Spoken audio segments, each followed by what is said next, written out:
Bueno, este clima ya es propio de diciembre, ¿no? Verano decembrino.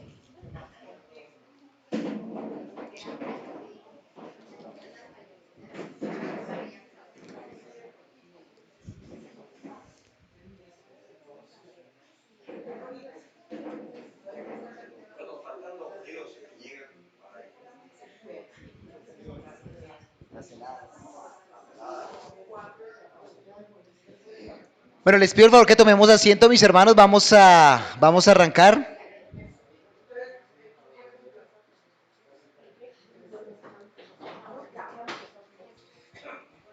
Quiero dar muchas gracias al Señor por lo que nos ha permitido estudiar estas semanas en relación a Primera de Juan. La, la epístola de Juan es una clara muestra de cómo la palabra del Señor es tan profunda y a la vez tan sencilla, tan profunda para que los teólogos diserten, debatan, reflexionen, pero tan sencilla que un niño puede leer y comprender. Y pues esta mañana estamos adultos y están los niños y va a ser la oportunidad para que tanto adultos como niños podamos escuchar la palabra del Señor. Entonces voy a pedirle a los papás que muy pendientes ahí de sus hijos, ojalá con Biblia en mano, como debe ser, eh, puedan acompañar a sus hijos en la lectura del pasaje que el Señor ha permitido el día de hoy. Vamos a abrir Primera de Juan, capítulo 4.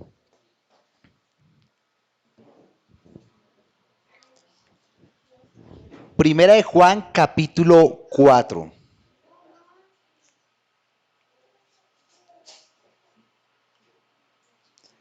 Cuando se habla, cuando se habla de amor o se usa el término amor, muchas cosas pasan por la mente de los seres humanos. Es una de las palabras más mencionadas en nuestro idioma.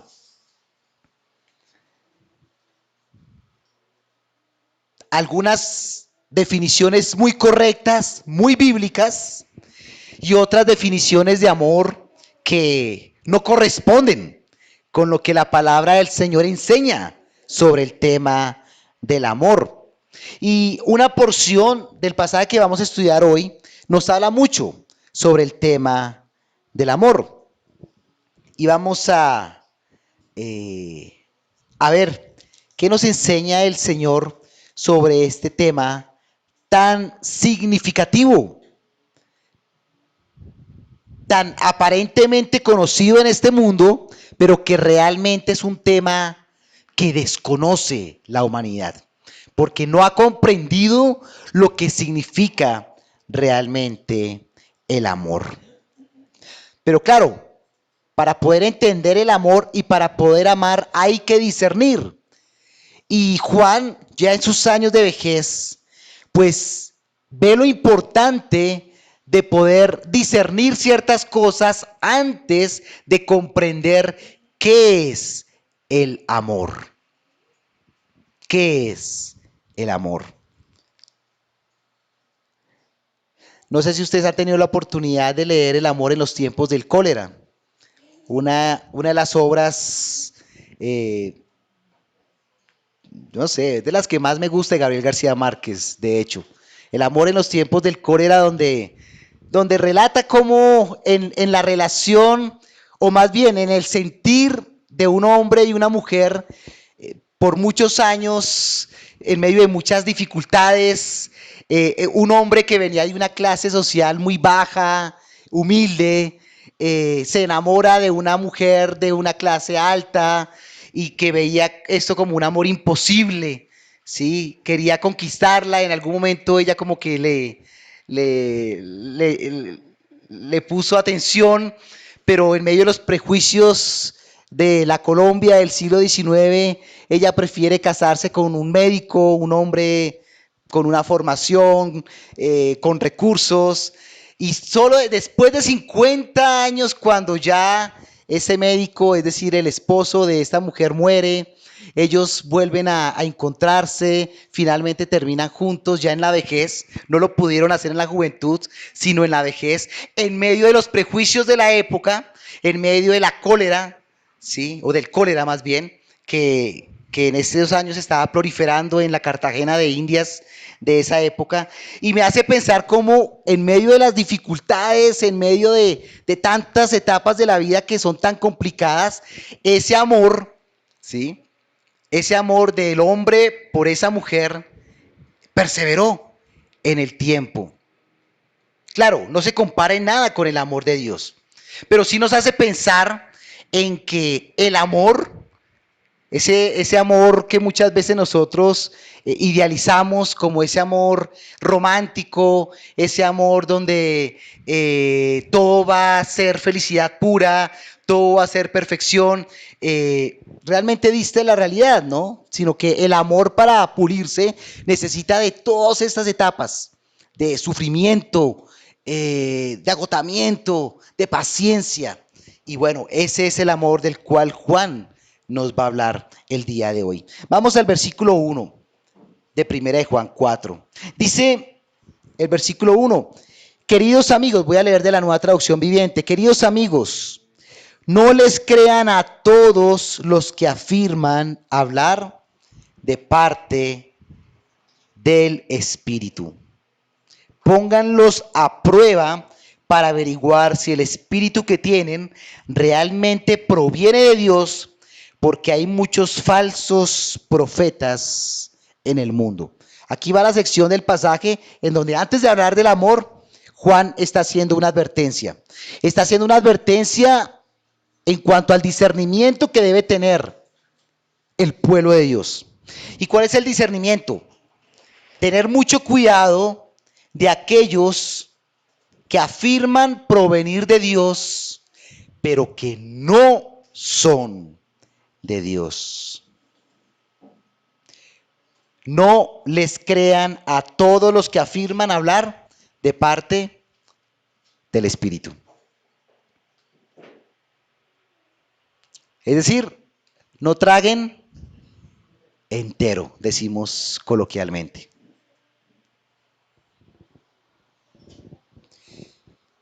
Este término probat viene de una palabra en griego que significa dokimazo. Esta palabra dokimazo era una palabra que se usaba mucho en la época en el campo de la metalurgia para evaluar o medir la pureza de los metales.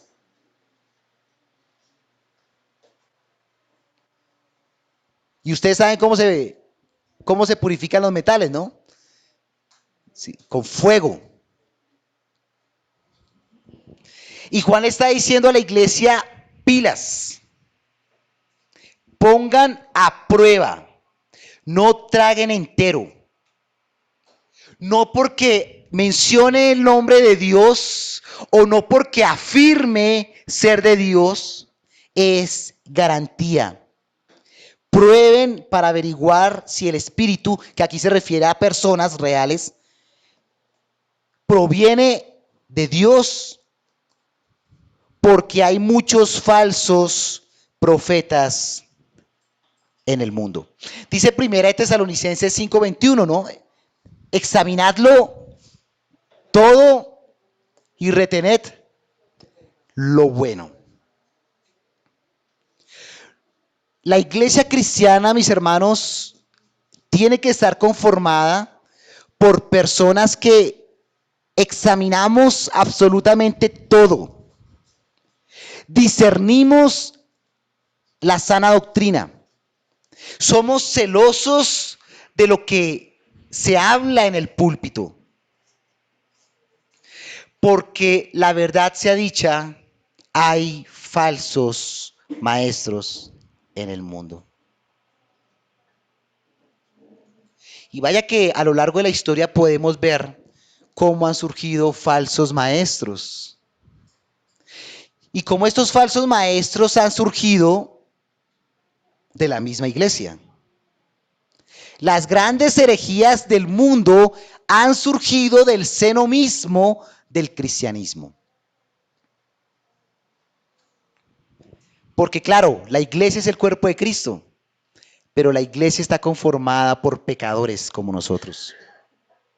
Seres humanos viciados por el pecado. Y eso nos hace ponernos siempre en alerta, en tener cuidado de estos falsos profetas, que son la materia prima de este sistema que es el mundo. Y que Juan, a lo largo de la carta, nos ha hecho énfasis en tener cuidado de este sistema que es el mundo. Es decir, la materia prima del sistema son estos falsos profetas, pero el príncipe de este mundo es Satanás. Es decir, tenemos, como también lo hemos dicho en otros momentos, tenemos una batalla muy fuerte.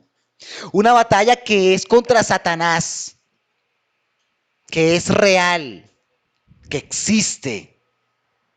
Una batalla contra su sistema de antivalores en este mundo. Hermanos, no se nos puede olvidar quién es el príncipe de este mundo. No se nos puede olvidar quién está al control de la inmoralidad que se prolifera en los diferentes canales de esta sociedad. Estamos en una guerra espiritual. Dice Efesios 6:12, ¿no? Nuestra guerra no es contra carne ni sangre, sino contra principados y potestades. Esa es una guerra en la cual nosotros nos encontramos. Hermanos, estamos en una batalla que nos debe aferrarnos cada vez más a su palabra. Nuestra batalla no es pararnos delante de una congregación y empezar a expulsar a Raimundo y a todo el mundo como algunos lo hacen, en medio de un show y un mediatismo que, claro, llama la atención de muchos, ¿no?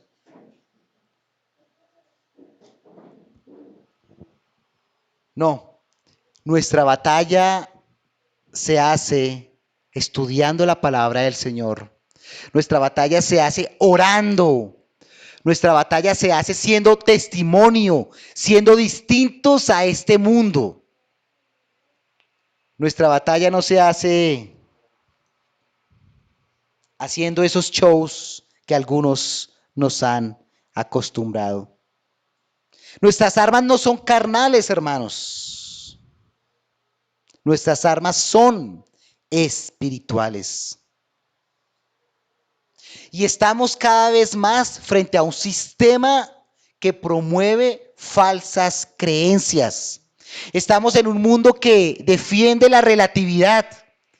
Hoy, y si ustedes hacen una encuesta en las calles, la gente cada vez piensa con mayor normalidad, ¿sí?, que la verdad es relativa. O sea, la relatividad se ha impuesto en nuestra sociedad. Tu verdad es tu verdad, mi verdad es mi verdad. Si a ti te funciona, maravilloso. Si a mí me funciona, maravilloso. Y pues nos respetamos mutuamente. La tolerancia, un concepto que se está utilizando tan erradamente. O sea, yo tolero lo que tú piensas, tú me toleras y estamos felices. Ese es un sistema falso. El pueblo de Dios no puede creer en la relatividad de la verdad. Porque si Cristo es la verdad, de Cristo, de su palabra, parte los fundamentos de la manera como opera este mundo. El sistema falso nos habla de una ideología. Esta ideología que ha permeado incluso en muchas iglesias de países liberales en el mundo, donde tú puedes autopercibirte como hombre o como mujer y pues te tienen que respetar. Y si quieres estar en una iglesia y trabajar en una iglesia y servir en una iglesia bajo esa cosmovisión de vida, te la tienen que respetar. Un sistema falso que los falsos profetas enseñan hoy día. Este sincretismo religioso o ecumenismo que nos ha llevado a un aparente diálogo interreligioso, donde no podemos coexistir todos. Tú le puedes llamar Alá, yo le puedo llamar Yahvé, tú le puedes llamar Jehová, Dios, pero pues finalmente todos le estamos rindiendo culto a un ser supremo. Entonces, ¿qué es lo malo? Al contrario, muy lindo, porque estamos buscando el bienestar. Y empieza a disfrazarse este discurso que nos empieza a sumergir. Otras comunidades más sutiles que hablan de la pérdida de la salvación, que enseñan que la obra redentora de Cristo no es suficiente y no permanece en el tiempo. Tenemos pseudo grupos religiosos también.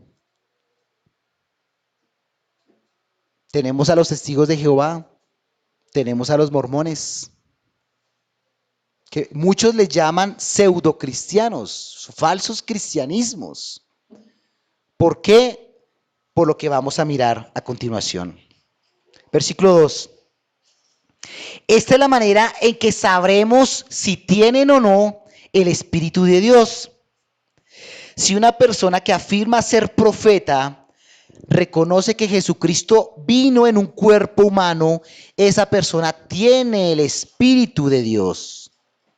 Pero si alguien afirma ser profeta y no reconoce la verdad acerca de Jesús, aquella persona no es de Dios. Tal persona tiene el espíritu del anticristo del cual ustedes oyeron, que viene al mundo y de hecho ya está aquí. El docetismo fue un movimiento que existió en el primer siglo y se pospuso por 3, 4 siglos más. Y de hecho eran influenciados por una corriente filosófica que enseñaba que todo aquello que provenía de la materia era malo, perverso, pero que el espíritu sí era puro. Y entonces muchos de estos grupos que se acercaron al cristianismo empezaron a enseñar eso, que como el cuerpo es malo y el espíritu es bueno, pues no era posible que Jesús se hubiera hecho hombre. Entonces la humanidad de Cristo es cuestionada. Los docetistas cuestionaban la humanidad de Cristo. Se hacían llamar cristianos y se habían infiltrado en muchas iglesias. Pero aquí Juan está diciendo, ellos tienen el espíritu del anticristo. Este término anticristo es un término categórico, es un término duro, porque es que anticristo es el que está contra Cristo, es enemigo de Cristo. Hermanos, a mí no me da temor decir que muchas comunidades que se dicen llamar cristianas son del anticristo. Que existan comunidades que se dicen llamar cristianas y no reconozcan la deidad de Cristo, los hace anticristo. Comunidades como los mormones y los testigos de Jehová, no se les puede llamar cristianos, porque no son cristocéntricos sencillamente. Los mormones enseñan que Jesús está al mismo nivel de Satanás, literalmente. Lo que pasa es que Satanás metió las patas y Jesús no las metió. Y se volvió un ángel de luz y todos algún día nos convertiremos como ese ángel de luz. O sea, ahí está resumida la doctrina mormona. Eso es. Mas, sin embargo, uno los ve en las calles muy diligentemente, muy bien vestidos. hablando su mensaje, ¿no? Pero nosotros que tenemos la palabra de verdad, a veces nos acomodamos, nos quedamos callados y no proclamamos el evangelio. Eso es doloroso. Eso me causa a mí vergüenza. Porque ellos que están entenebrecidos por su engaño enseñan lo que saben y lo hacen con pasión. Y uno los ve encorbatados con estos calores ahí caminando las calles y uno dice, oiga, qué perseverancia. O los ve uno en una esquina, los testigos de Jehová ahí con sus libros y demás, ahí, con su engaño, pero firmes, enseñando. Hermanos, el Señor nos confronte con su palabra para no dormirnos en los laureles. Porque mientras algunos en su engaño siguen ganando, muchos para su doctrina, otros estamos cada vez más diezmados. Ese es el espíritu del anticristo. El Islam, si uno mira el Islam, ¿cómo ha crecido? El Islam es la religión que más está creciendo en el mundo.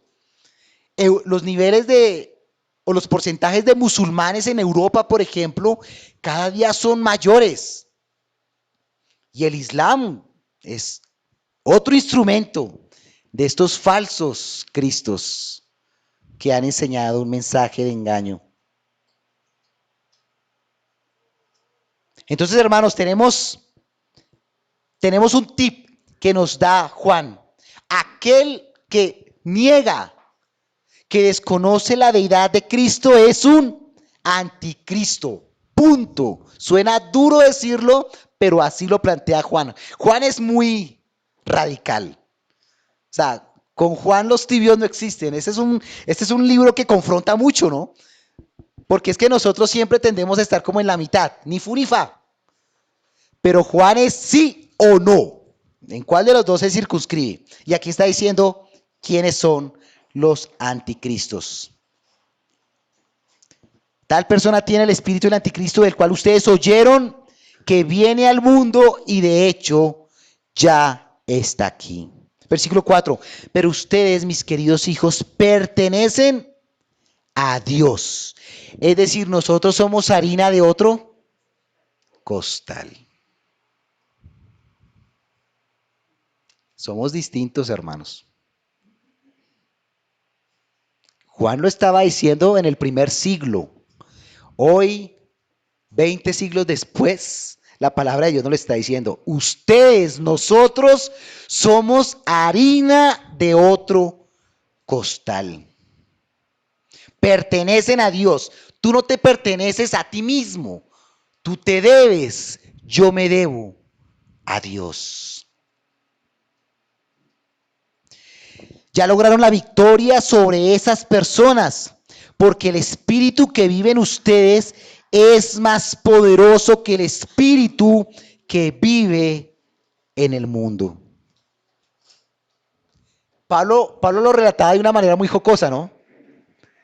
Pablo nos enseña en las epístolas cómo el mensaje del evangelio es locura. Es locura para los que no creen. Y pues así somos catalogados en el mundo hoy día, somos locos.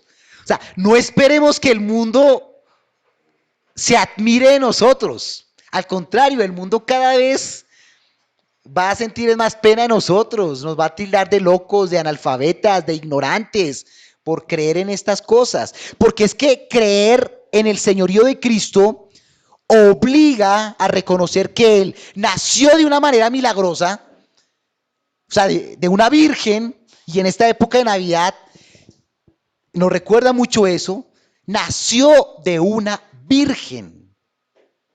Eso ya es un milagro.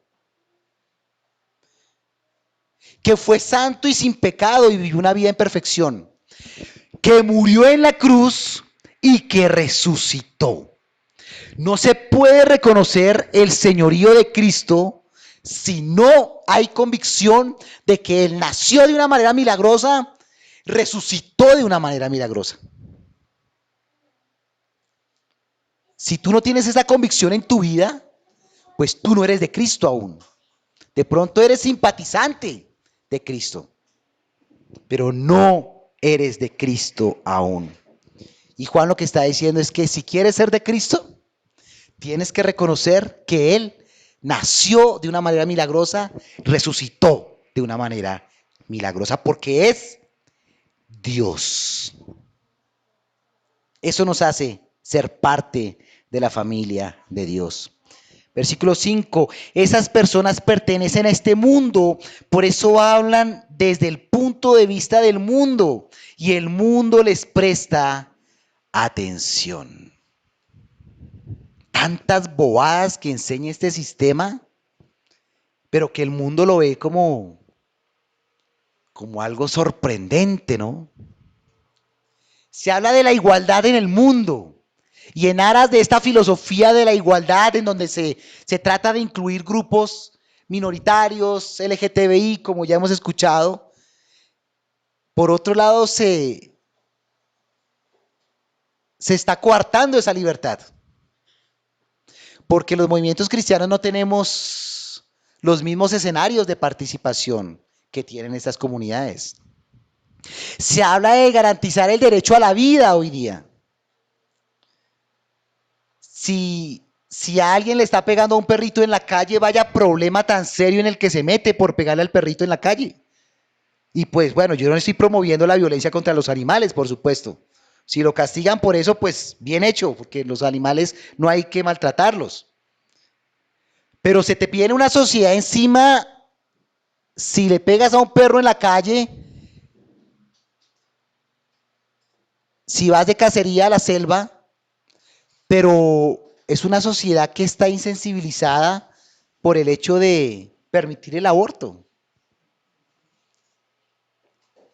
Entonces, es un problema matar un venado en la selva, porque es una violación a la vida, pero es permitido matar a un ser humano porque tú tienes derecho a decidir sobre tu cuerpo. Eso racionalmente no tiene ninguna lógica, no tiene ninguna explicación desde donde se quiera ver. Sin embargo, esa es la filosofía de este mundo. Sí, ahí está la incoherencia de este sistema. Esas personas pertenecen al mundo y por eso hablan desde el punto de vista del mundo. Y el mundo les presta atención, les paran bolas, ¿no? Como decimos coloquialmente. El mundo le para bolas a esas vainas que no tienen ningún sentido. Pero todo el mundo habla del desarrollo de la razón humana, que es lo más irracional de este mundo. Versículo 6.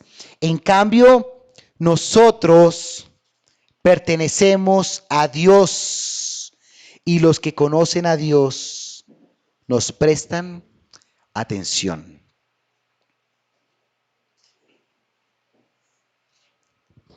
¿Te has sentido muchas veces frustrado por predicar el evangelio y recibir burlas? No recibir atención. Tú quieres que te pongan atención porque tienes lo más importante para decir, que es el mensaje de salvación, y no te ponen cuidado, no te paran bolas. Bueno, aquí Juan está diciendo que eso es lo que pasa. Eso es realmente lo que pasa. Pertenecen al mundo y por eso hablan de las cosas del mundo. Pero nosotros pertenecemos a Dios. Y los que conocen a Dios nos prestan atención. Los que son escogidos.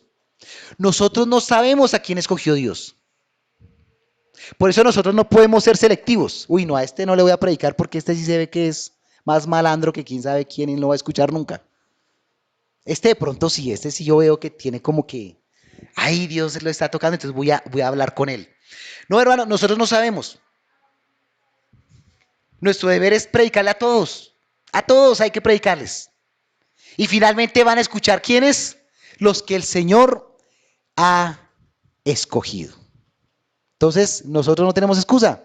Tenemos siempre que hablar, predicar el evangelio, en todo momento. Les comentaba ayer en los varones en nuestro desayuno. Sí, el martes, y gracias a todos por sus oraciones, mis hermanos. El martes tuve la oportunidad de sustentar la tesis de maestría. Y bueno, esos días previos fueron, ya se imaginarán ustedes, lo tensionantes, organizando la sustentación y demás, pues por lo que el tema representaba también, era un tema sensible. Era un tema que académicamente genera cierto escozor. Y antes de la sustentación y organizando diapositivas y demás, y recordando palabras y recomendaciones del director de tesis, pilas usted con lo que pone, porque pues él sabe que soy cristiano. Y bueno, si yo ponía un versículo, no ponía un versículo, si ponía palabras claves, y esos días previos, bueno, ¿yo qué hago? Estaba de por medio la posibilidad de ser aprobado, o la posibilidad de que ellos dijeran no, y ahí sí es que mejor dicho, quién sabe qué habría pasado. Y por la dirección única y exclusivamente del Señor, porque no es por nosotros, tuve que tomar una decisión. Yo dije, o sea, es probable que estas personas la única vez que escuchen del Evangelio sea acá.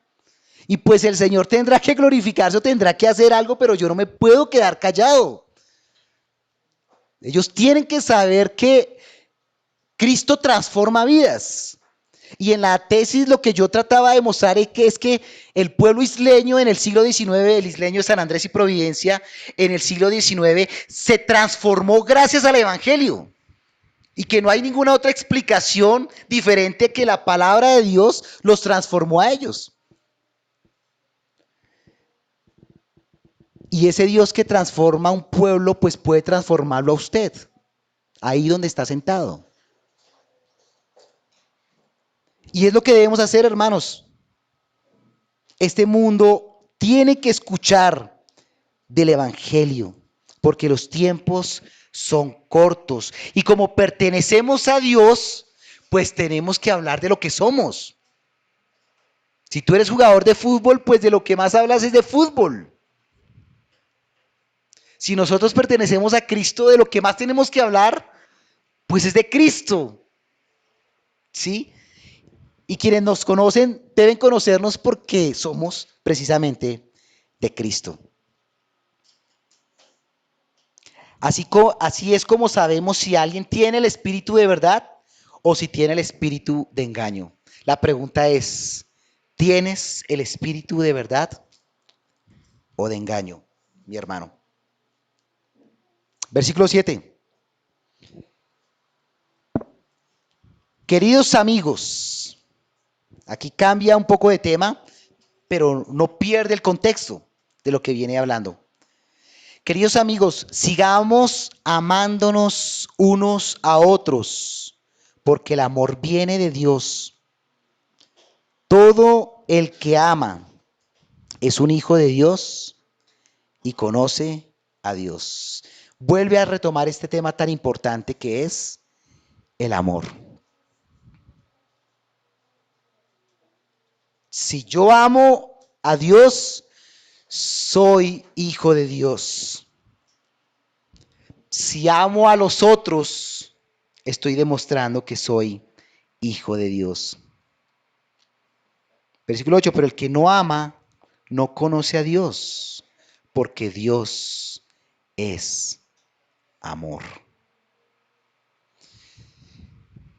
Aquí está la explicación a todo. Es que Jesús no tiene amor. Jesús es amor. Y como Jesús es amor, solo en el amor es posible, en el amor de Cristo es posible poder llegar a amar a otros.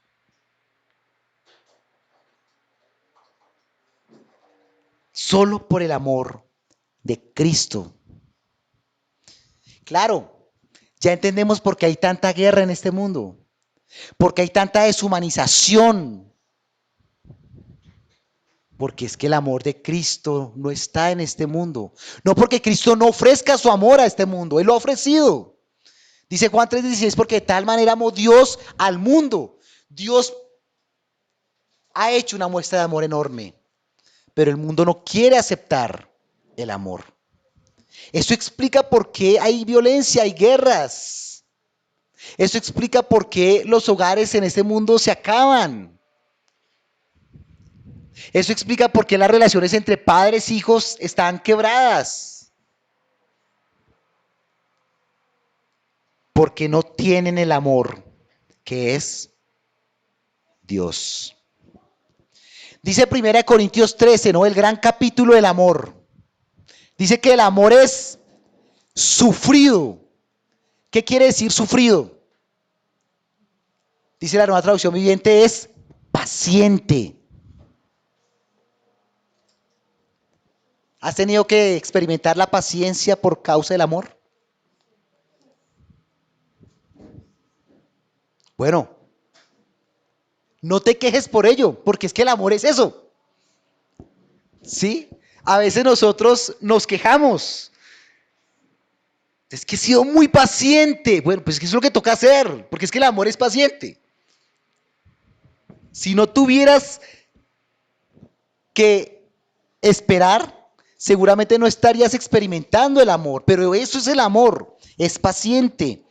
El amor es benigno, es decir, es bondadoso. No es envidioso, es decir, no es celoso. No es jactancioso, es decir, no es fanfarrón. No busca lo suyo, no quiere que se haga a tu manera, sino a la manera del otro. Sí hemos escuchado muchas veces, ¿no? Es que yo me casé porque es que esperaba esto del otro. Yo me casé para ser feliz. No, si tú te casaste para ser feliz, déjame decirte que el peor error, uno no se casa para ser feliz, porque ya estás partiendo de una perspectiva egoísta. Yo me caso para yo ser feliz. No, eso no dice la Biblia. Y por eso es que fracasan los matrimonios hoy día. Te casas porque es que quiero que él me dé lo que yo necesito. No, la perspectiva de Dios es completamente distinta. Buscando que se haga a la manera del otro, no a tu manera. Eso es sacrificio. No se irrita, no es rencoroso. ¿Quién es el mayor modelo de amor? Cristo.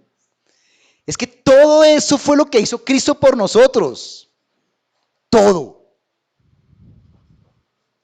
Él se negó a sí mismo por amor. Dice el versículo 9. Dios mostró cuánto nos ama al enviar a su único Hijo al mundo para que tengamos vida eterna por medio de Él. En esto consiste el amor verdadero, no en que nosotros hayamos amado a Dios, sino que Él nos amó a nosotros y envió a su Hijo como sacrificio para quitar nuestros pecados. Ahí está el mejor resumen del amor. Si tú quieres explicarle a alguien qué es el amor, este pasaje es la mejor definición de amor. Fue lo que hizo Jesucristo por nosotros. No merecíamos nada, pero Él nos lo dio absolutamente todo. Como sacrificio, el amor es sacrificial. Y eso sí que nos cuesta a nosotros, ¿no? Porque somos egoístas por naturaleza.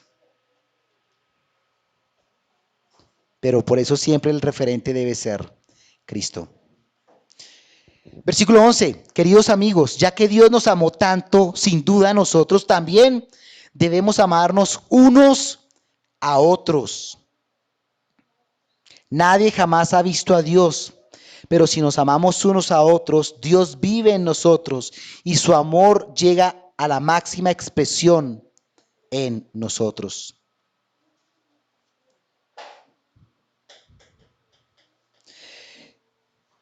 Qué importante que cuando pensamos en el tema del amor, lo aterricemos a nuestras relaciones interpersonales. Porque es que el principio del amor funciona con todos, y porque es para todos, ¿sí? En mi relación con mi esposa, en mi relación con mis hijos, en mi relación con mis hermanos, en mi relación con mis vecinos, es la posibilidad de mostrar el amor. Versículo 13, y Dios nos ha dado su Espíritu como prueba de que vivimos en Él y Él en nosotros. El Espíritu Santo y lo que hace el Espíritu Santo en nuestras vidas es la evidencia de que somos de Cristo. Recordamos los frutos del Espíritu, ¿no? ¿sí? Amor, gozo, paz, paciencia, benignidad, bondad, fe, mansedumbre, templanza. Contra tales cosas no hay ley. Esa es la prueba de que permanecemos en Él, de que respiramos los frutos del Espíritu en nuestra cotidianidad de la vida.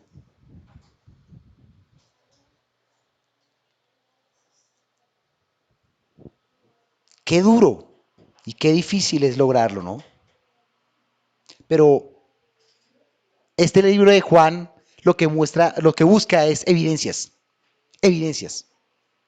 ¿Cuáles son tus evidencias de que perteneces a Cristo? ¿Que vas a una iglesia cristiana?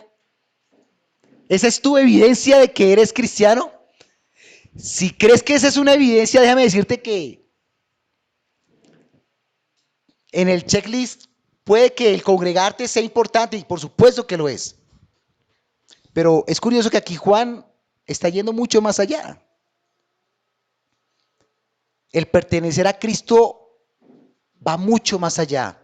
Va en el sentido de que tu vida refleja el amor.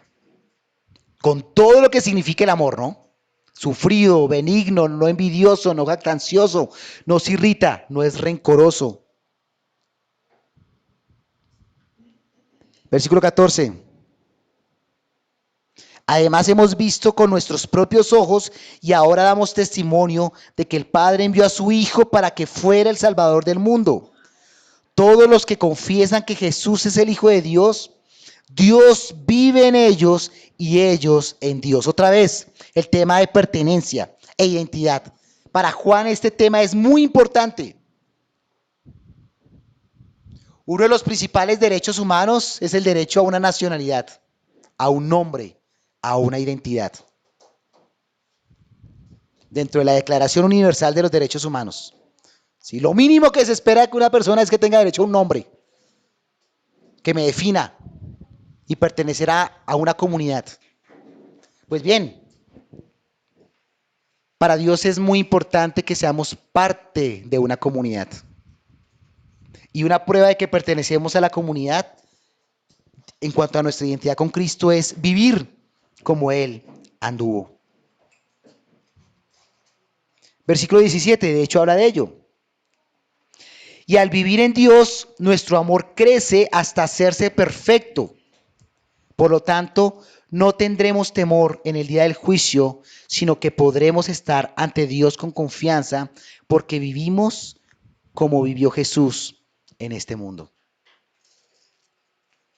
Juan, en la cárcel, bueno, de alguna manera expatriado, ¿no? En la isla de Patmos, ya viejo, pudo decir con autoridad que él vivió como Jesús. La pregunta es, ¿hemos nosotros vivido como Jesús? Nuestras vidas, nuestra manera de hablar, nuestra manera de relacionarnos con los otros, refleja que vivimos o hemos vivido como Jesús.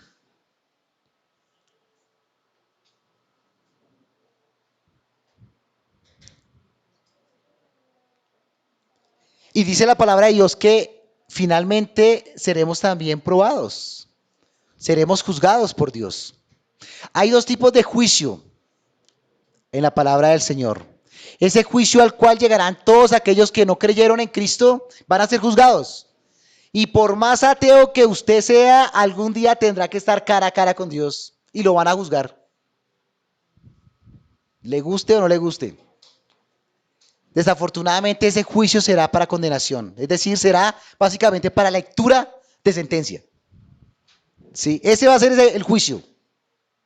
Lectura de sentencia. Pero nosotros los creyentes, dice las Escrituras, que también seremos juzgados. Seremos juzgados no para determinar si vamos al infierno o no. Por la gracia de Dios iremos al cielo. Pero nuestras obras en esta tierra serán probadas. Toda nuestra vida pasará. Yo no sé si a través de una película, no sé cómo sea eso, como se muestra a veces en los muñequitos animados, no sé cómo sea. Pero Toda nuestra vida va a pasar delante de Dios como creyentes. Y Él nos va a reconocer, o nos va a dar coronas, o nos jalará las orejas. Igual seremos salvos. Pero qué desafortunado sería, ¿no? Pasar raspando. Pasamos por la gracia del Señor, pero desafortunadamente con unas vidas que no reflejaron nuestra pertenencia a Cristo. El Señor quiere, hermanos, que nuestras vidas irradien su amor. Dice el versículo 18, en esta clase de amor no hay temor. El que nada debe, nada teme. También otro dicho popular, ¿no? No temas ser pasado a juicio por el Señor si has vivido como Cristo vivió en este mundo. En el amor no hay temor, porque el amor perfecto expulsa todo temor. Si tenemos miedo es por temor al castigo, y esto muestra que no hemos experimentado plenamente el perfecto amor de Dios. Nos amamos unos a otros porque Él nos amó primero. Versículo 20. Si alguno dice, amo a Dios, pero odia a un hermano en Cristo, esta persona es mentirosa. Pues si no amamos a quienes podemos ver, ¿cómo vamos a amar a Dios a quien no podemos ver? Y Él nos ha dado el siguiente mandato. Los que aman a Dios, amen también a sus hermanos en Cristo. Una manera muy práctica de terminar esta porción, Juan, al decir que si tú perteneces a Cristo, si tú dices amar a Dios, si tú dices ser un creyente, pues eso cómo se debe ver reflejado en el amor que muestras con los hermanos. ¿Te ha tocado experimentar la paciencia con los hermanos de tu iglesia?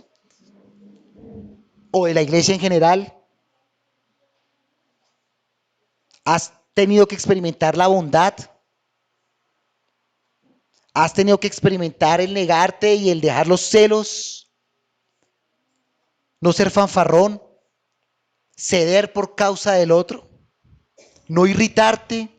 ¿No ser rencoroso? Pues esa es la tarea, el ejercicio de construir el amor. Un amor real, donde tenemos el privilegio de ser parte de una comunidad y donde tenemos el privilegio de ayudarnos unos a otros, donde tenemos el privilegio de mostrar eso, la misericordia, la gracia. Y eso muchas veces representa ¿qué? Recursos, tiempo. O sea, el mostrar amor, hermanos, no es sencillo, porque exige de nosotros muchas cosas. Tiempo de oración, muchas otras cosas más.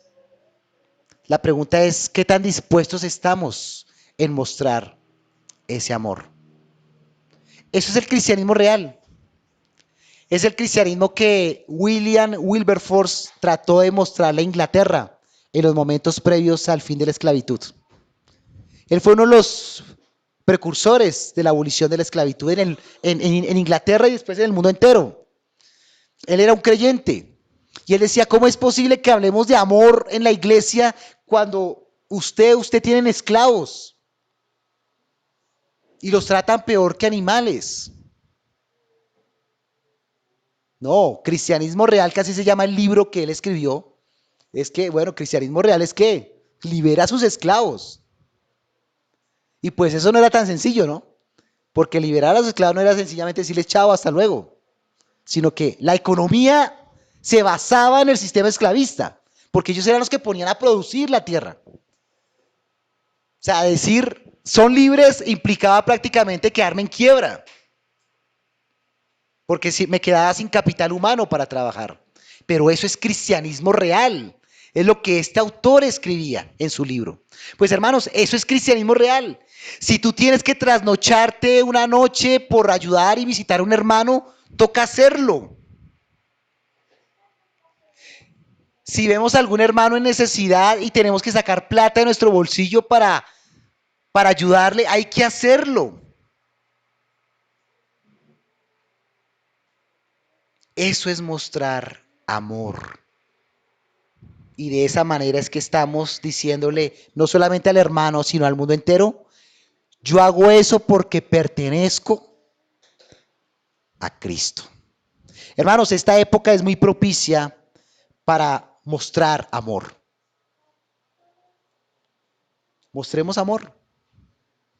Testifiquémosle a este mundo que está perdido, porque el príncipe de este mundo es Satanás. Mostrémosle a este mundo que hay esperanza. Hay esperanza en Cristo Jesús. Amén.